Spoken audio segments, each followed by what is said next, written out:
Welcome to Something More with Chris Boyd. Chris Boyd is a certified financial planner practitioner and senior vice president and financial advisor at Wealth Enhancement Group, one of the nation's largest registered investment advisors. We call it Something More because we'd like to talk not only about those important dollar and cents issues, but also the quality of life issues that make the money matters matter. Here he is, your fulfillment facilitator, your partner in prosperity, advising clients on Cape Cod and across the country. Here's your host, J. Christopher Boyd. Hello and welcome to another edition of Something More with Chris Boyd. I'm Jeff Perry and I'm here with Russ Ball of our team AMR, and we're co-hosting today as Chris Boyd is at a tax conference. I don't know if that's an exciting thing or a boring thing that he's doing, but he's down in at the Ed Slot meeting and gaining additional information that he'll take back to us to use for our clients' benefit. So we have the privilege of sitting in again for Chris today. How are you today, Russ? Pretty good, Jeff. I'm doing well. How about you? I'm doing great. Thank you. It's time for a mailbag segment. As our listeners may know, if they're regular listeners, from time to time, we take these questions that we receive. People email us who hear the show, or clients say, hey, this is a good one for the podcast. And we write them down and we save them. And when we have enough to cover an episode, we say, let's open the mailbag. And so we don't really have a mailbag and pulling out a letter like the old days, but we do have these questions that have come up that we think are not just questions that a particular client asked us and we answered, or a particular listener, but have some broad appeal. And so, you ready? Definitely. Let's go. I feel like I need a sound effect. I don't know what the sound effect for a mailbag would be, but I'm not sure. Kind of ruffling some papers. I guess I could have a visual for the people who watch us on YouTube. But the first question, I'm not going to make up names like they do either. Bob from Bourne says, no. The first question is about someone who is getting ready to retire and they're doing their planning and they're hearing this information that says when people retire, they can count on spending less money.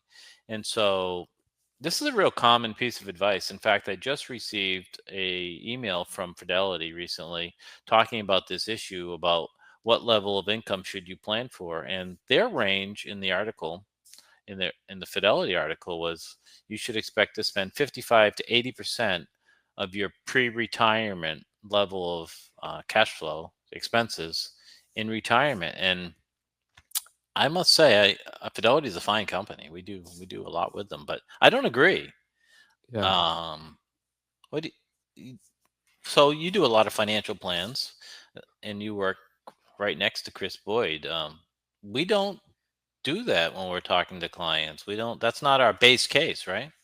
No, I think, and actually, come to think of it, at the previous store I worked at, I think that was what they were saying too, that 80%, and it's widely cited, around 80% to plan for your expenses.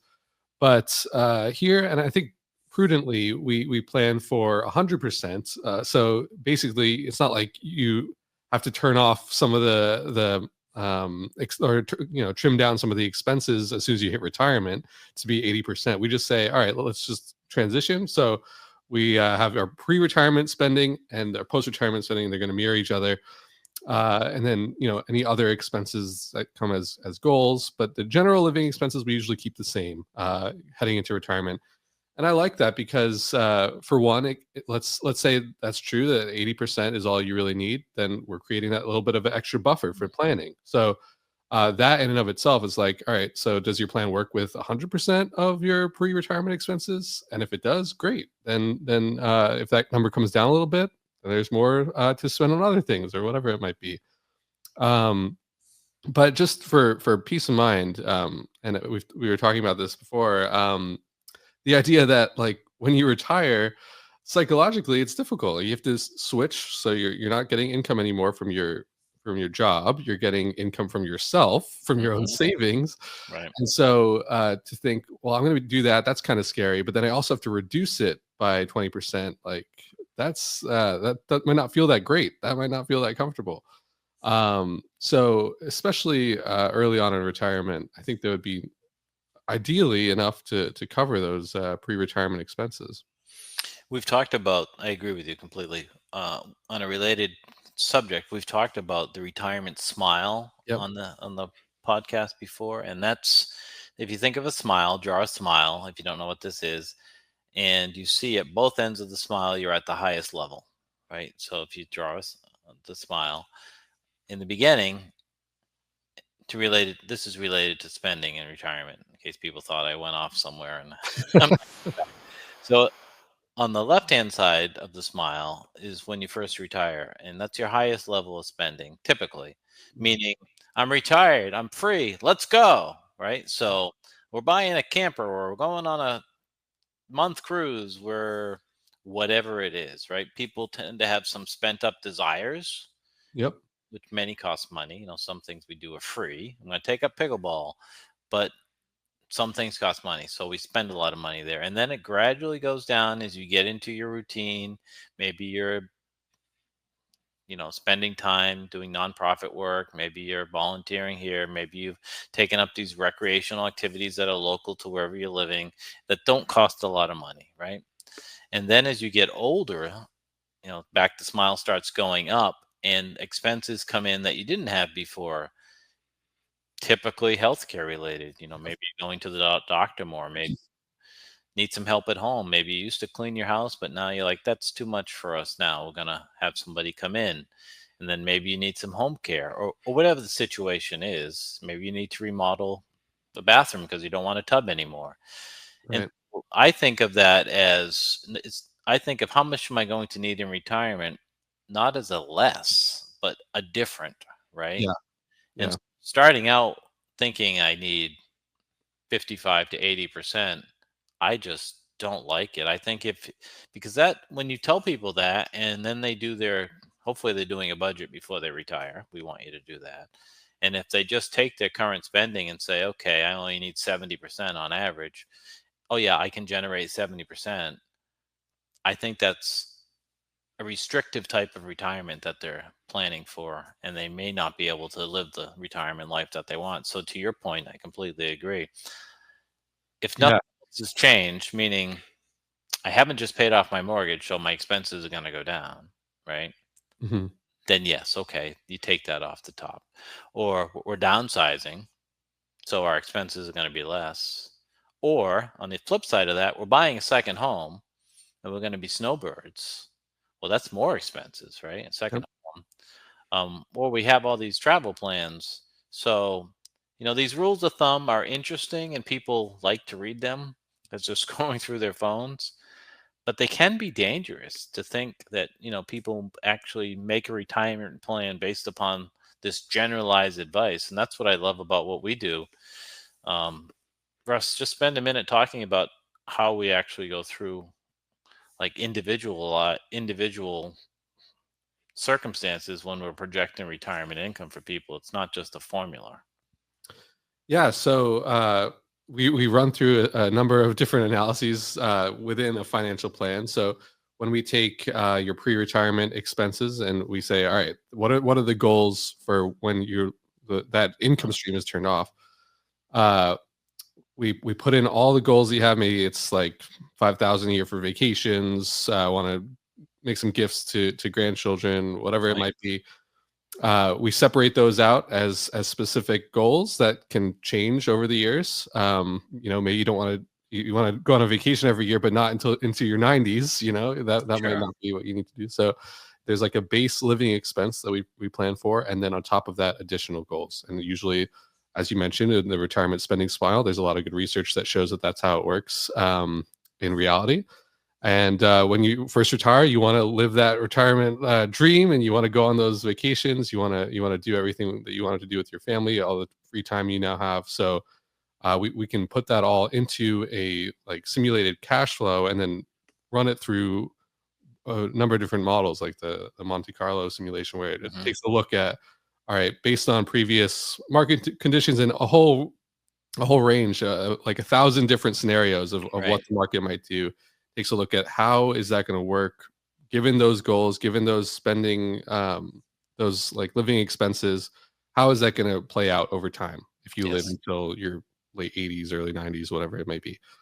And we can literally see, what that window is going to look like, and do you have enough to cover that or not? Really. Right. And it's a very thoughtful process, and it brings up, because I think when people get their retirement vision and they start to do their own cash flow, they understand the normal bills. Like even if they're paying off their mortgage before retirement, they get that. Oh, we're not going to have that $3,000 payment, whatever it is. Hmm. And they get that, but things that are not recurring tend to be left out. And Yeah. you talked about vacations and gifts and all that, but even other things that don't cross their mind, like they have a house, they say they're going to stay in the house, and the house is 20 years old. Well, if you plan to live or hope to live another 25 or 30 years in retirement, you're going to need a new roof, you're going to need a new furnace. Yep. You're going to want to remodel something. And things like that. I mean, the list is endless of what we talk to the clients about, and it's very individualized. But if those things aren't planned, for that $30,000 new roof in 10 years, that will really change the likelihood of the success of that plan, Right. because there's a lot of things. New cars. How are you going to pay New for your new cars, car? I know assumptions. that's when you do it with everybody, Hmm. right? So how much do you spend on a car? How many cars do you have? When are you going to get one? And so you put all that in, and you really get an accurate picture, which we also, as we talked about, I think a week or two ago, you do an annual review and you look at the plan and update the plan, tweak the plan. And that's how you get a good model. You don't get a good model by saying, oh, I saw this Fidelity article, I can go with 55% because I'm a real frugal person. And then you're living in retirement and you're not living the retirement that you want. Yeah, and I think with the article as well, it's like 80% or whatever it might be. That might be the reality of how it plays out, Right. but you don't want to plan for that, Yes. because there, yeah, maybe there is that second house or that boat that costs a lot of money in retirement or whatever it is. 80% of your living expenses now, like it might be different after you retire. There are a lot of variables that you can't really anticipate. So just keeping that number consistent, I think there's a lot of value to that. Even if the reality is you might end up spending a little bit less, but let's have that buffer so that we know that we can cover it. Absolutely. All right. So that's your first mailbag question. Let's shift over to a different kind of question about retirement. Um, Maybe a little less positive. This one came from a 49-year-old person, and they say they have nothing saved for retirement. What should I do? And that's a big question. It is interesting, though. I looked up some stats knowing that we were going to answer this question, and um, it says about 20% of Americans 50 and older have nothing saved for retirement. So that's 1 in 5 person. This data is from the AARP. Um, that's you know that's tough to think about, being approaching 50 or at 50 and having nothing for retirement. Mm. The average, according to this 2024 study by AARP, is that most Americans on average will need the equivalent of $1.5 million to be able to have a comfortable retirement. So, we said this in another episode about saving for college. Do something is the first thing, right? Mhm. So, 49 years old. So you have perhaps another 20 years of retirement. So you're not 70 saying you have nothing, you're 49. So the first place to always look is with your employer, because there may be some great advantages to matching options, right? So if you're working, if this 49-year-old person is working, um, investigate, is there an employer plan? Mhm. If there is, find out the details and see if it's worth contributing. It's usually worth contributing if there's a match, if the employer is matching. Um, Secondly, is I would say check with the Social Security Administration to ensure that their information is accurate, and to get an estimate of what your Social Security benefits will be at retirement age. Right. Hopefully you've been working. If you're 49, hopefully you've been working for 25 years and you've been contributing to the Social Security system. and let's make sure that number is accurate, and let's know what that number is. It's certainly not going to be enough to live the type of retirement you want. Next, I would want to know what your income is right now, and I would also want to know what your debt is, what your expenses are. Do you own a house? Is there a mortgage on it? I'd like to get two statements from you. Statements. I call them statements. They are statements, but it's not like some complicated thing. I would like to get two statements from you. Was one, a budget. I'd like to know what you're spending and what you're making, what you're spending, your cash flow statement, your budget, whatever you want. So we can see if there's any wiggle room in your spending. Like, are you spending on things that you really don't need? Are you Mhm. in debt and need to get control of your debt management? Because how much debt you have at retirement, whether it be a mortgage or consumer debt, is going to have a significant impact on if you can retire. So I'd want to see a cash flow statement. And I want to see your net worth statement. So what do you own? Do you have a house? This 49-year-old who doesn't have any retirement savings, it's a real different analysis if he has a paid off home, worth $700,000, or if has a home worth $700,000 and owes $1 million on it, Right. or if he's in a rental situation. So that's not known in the question. So I want to know what you own and what you owe to see if you have a debt management problem. So that's where I want to start with this person. And then I want to get that person into contributing into let's assume that they have a work plan. I want to get them working to help them get that set up. And then I want to find money in their budget to get them contributing the max to a Roth every year that they have left, another 20 years. Yeah.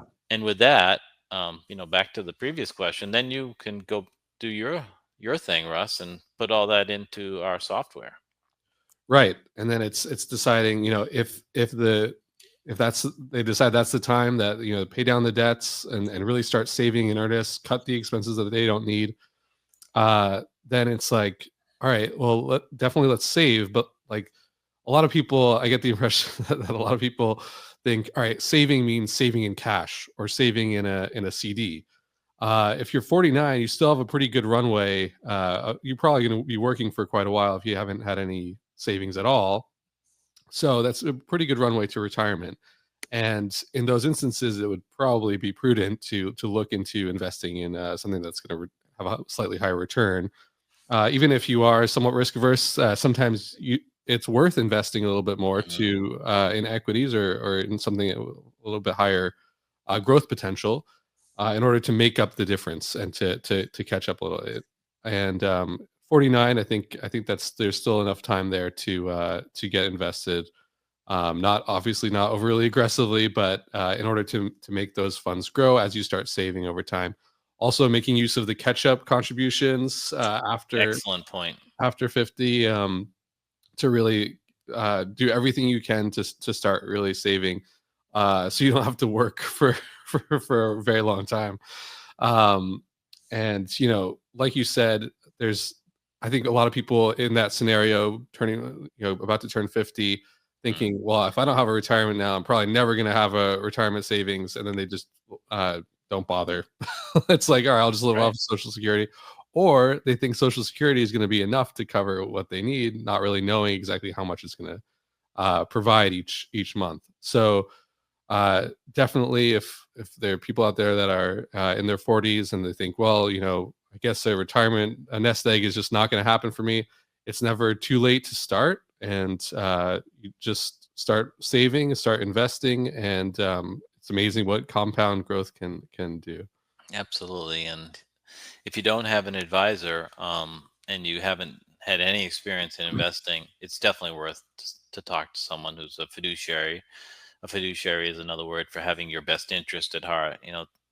Sometimes when people are nervous about finances because they haven't had any experience with it, they end up, this isn't sounds going to sound like a negative comment. It's not intended to be, but they end up at the wrong place for them. They might, the word, financial advisor is broadly used inappropriately, in my opinion, by some people.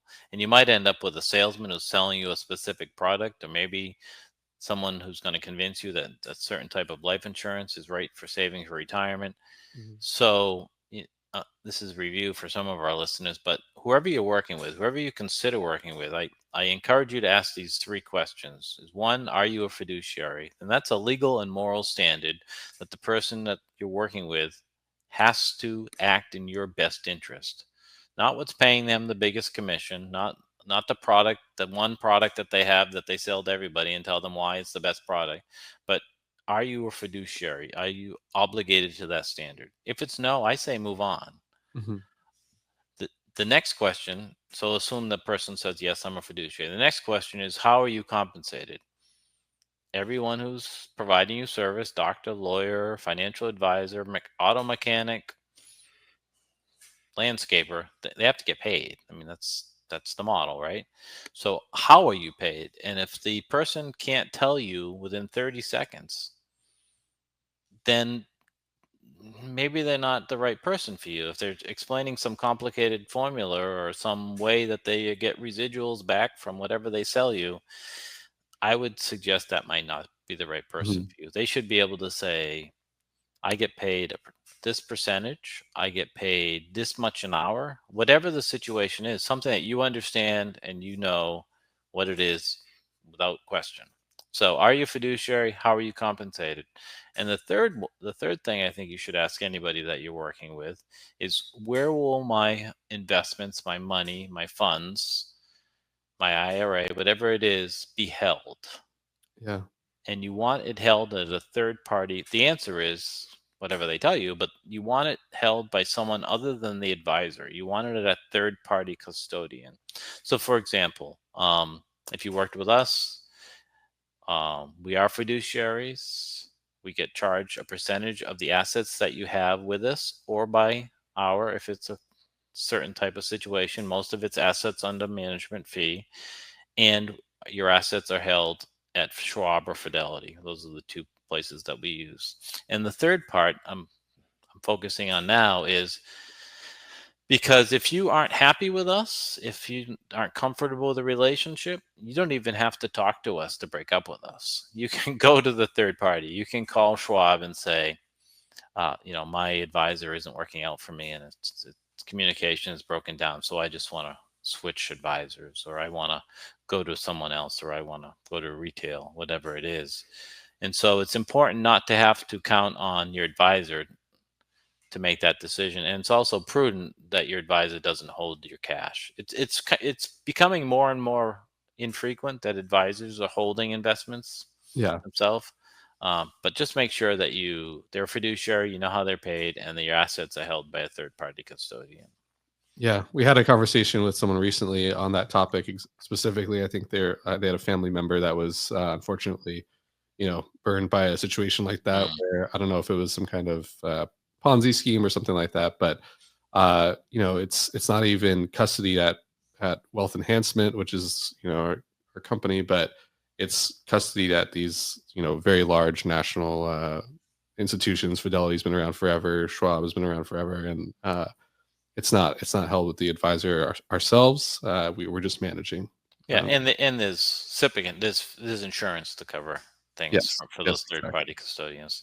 So, bigger point is, if you're late to the party, you know you're behind, you just figured out retirement's coming, and you haven't done anything, do something. And if you're looking for an advisor to help you walk through that, we're happy to talk to you. You can just call our office, 508-771-8900, and we'll be happy to give you a complimentary meeting to see where you're at and to offer some thoughts on best next steps. uh, Digging way into this mailbag for this next question. I do need a sound effect. You need a bag or something, I Jeff. need something. So this is more common than I anticipated. I had run into this as a practicing attorney, but I think I'm running into it more with our financial advising clients. It has to do with estate planning and choosing an executor. So this question comes from a client who said, I know that I need a will, because we asked them during their annual reviews about their estate plan. And sometimes, they say no, and we encourage them, and then 6 months go by and we're talking to them again and they haven't done it. And one of the reasons is they haven't done it is they don't know who to pick.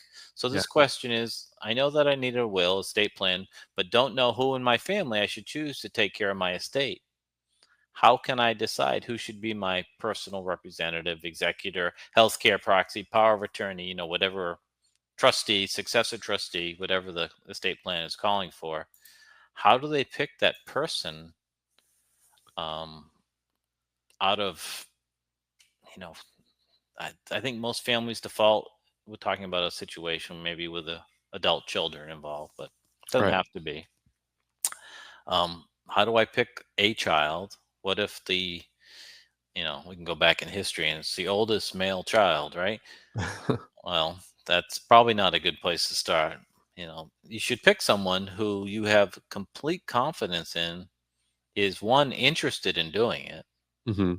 You know, See, I've seen estate plans. I had one client who did all the documents, gave the suggestions to them about how to talk to the family about it, offered them to come into the office. They didn't want to do it, meaning the creator of the estate plan, and they just never had the desire, courage, whatever, to talk to their family. And she ended up appointing the person that she thought was right, but never told her. Mm. And that person just didn't want to do it. Yeah. So appoint someone who is interested in it and that you've talked about it and you think that they are aligned with your ultimate estate planning goals, and they have the time, capacity, and capacity meaning a couple different things like the time, but also meaning the cognitive intelligence and ability. It can get complicated. Definitely. um, and then share with them. And also, if there's other individuals who might have expected, the oldest child thing that we kind of joked about, explain to them, this is advice, not legal advice, that they're not the executor, or who is the executor and why. That will avoid hurt feelings if you have a good reason. And it will avoid potential legal challenges to the document saying, mom told me I was going to be the executor, or mom told me I was going to get this inheritance, or something was changed. All these things that we see in TV movies actually do happen. Yeah. Yeah. So it's a difficult conversation. And I also want to make sure that you consider that it doesn't have to be a family member. And True. sometimes, to avoid family strife, or in the best interest of your beneficiaries, maybe it's not in their best interest to be the executor, for whatever reason. Maybe they're not healthy. Maybe they're not good in math. Maybe they're not good with details. Maybe they're just too busy with their career. You can pick someone, whoever you want. Yeah. Yeah. And I know people who have chosen, had a trusted friend be the executor of Hmm. the estate, um, and it could avoid some of those conflicts of interest that could pop up, or some kind of animosity between family members. Of course, you don't want to see that, but definitely has to be someone you trust fully, and you know is going to have your best interest if you're no longer around. And it's a difficult decision, but definitely one that you want to have conversations about, that you want to talk to people about. It doesn't. You shouldn't have it be a secret. Right. It should like it should like you not be a mentioned. secret, right? And you don't have to, the advice isn't, you don't have to like get your three children and your grandchildren in the room and say, this is what you're getting, this is what you're getting. You can just explain to them that you've created an estate plan, that Sally Joe is the executor, and this is my attorney, this is my financial advisor, and you're all in the will. We love you all. We chose Sally Joe because whatever the Mhm. reason is. And I've talked to her about what we want to do, and I want you all to get along. I don't want any strife about this. And just a simple meeting like that can really go a long way to preventing hurt feelings or legal challenges. And it's just the best advice. And I listed off a bunch of documents there: a will, a trust. That's determining where your stuff's going to go generally and how it's going to go. delayed all at once over a period of years, whatever you decide. But a healthcare proxy is also important, which determines if you're not able to make your own medical decisions, it appoints someone to make those decisions for you. And you definitely need to talk to that person. I mean, you can have your wishes outlined in the documents, but it also helps to make sure that person understands them, agrees with them. Hmm. People have different views about end of life, and you want someone to be your advocate, not someone replacing their values for your values. And that healthcare person doesn't have to be the healthcare proxy, doesn't have to be the same person as your executor to your will or your trustee. Someone in your family or a friend or a professional may have different strengths, right? Maybe Yeah. someone in your family is a nurse and really understands all the healthcare stuff, the terminology, and someone else in your family is a lawyer or an accountant or an engineer, someone who gets details and might do a great job being the executor. Yeah. And then you have the power of attorney, which could be the same person as one of these or someone different. And that document is designed for being able to handle your financial affairs. If you're not able to, if you have some cognitive challenges or you were injured somewhere or had some medical procedure that made you not available.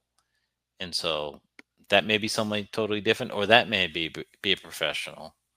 I would just kind of end my comments before you add yours is don't not create these documents because you don't have the perfect person. Yeah. Find the best person.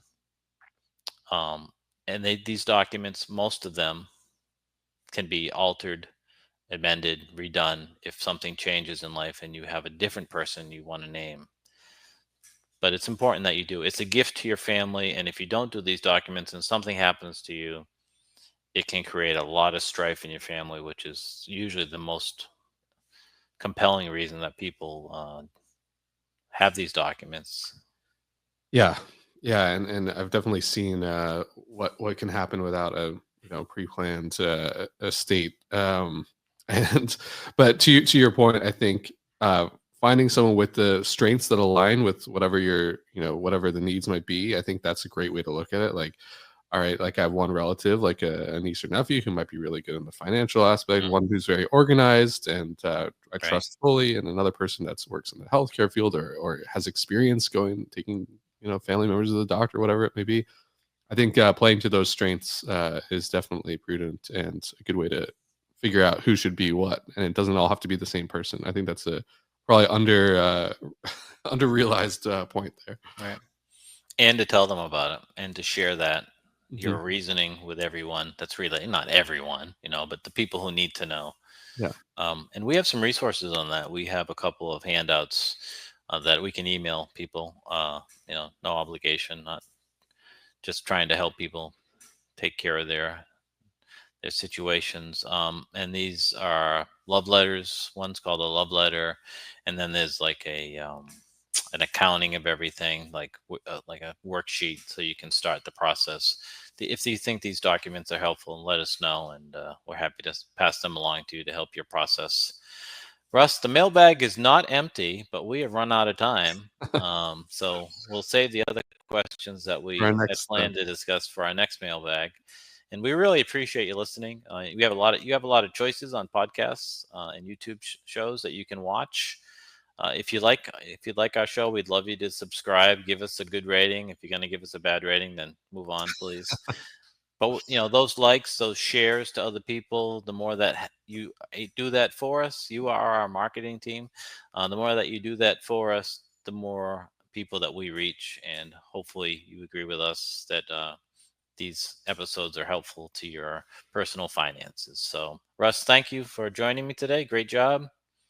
And thank you for listening. We sincerely appreciate it. And until next week, keep striving for something more. Thank you for listening to Something More with Chris Boyd. Call us for help, whether it's for financial planning or portfolio management, insurance concerns, or those quality of life issues that make the money matters matter. Whatever's on your mind, visit us at somethingmorewithchrisboyd.com or call us toll free at 866-771-8901. Or send us your questions to amr-info@wealthenhancement.com. You're listening to Something More with Chris Boyd Financial Talk Show. Wealth Enhancement Advisory Services and J. Christopher Boyd provide investment advice on an individual basis to clients only. Proper advice depends on a complete analysis of all facts and circumstances. The information given on this program is general financial comments and cannot be relied upon as pertaining to your specific situation. Wealth Enhancement Group cannot guarantee that using the information from this show will generate profits or ensure freedom from loss. Listeners should consult their own financial advisors or conduct their own due diligence before making any financial decisions.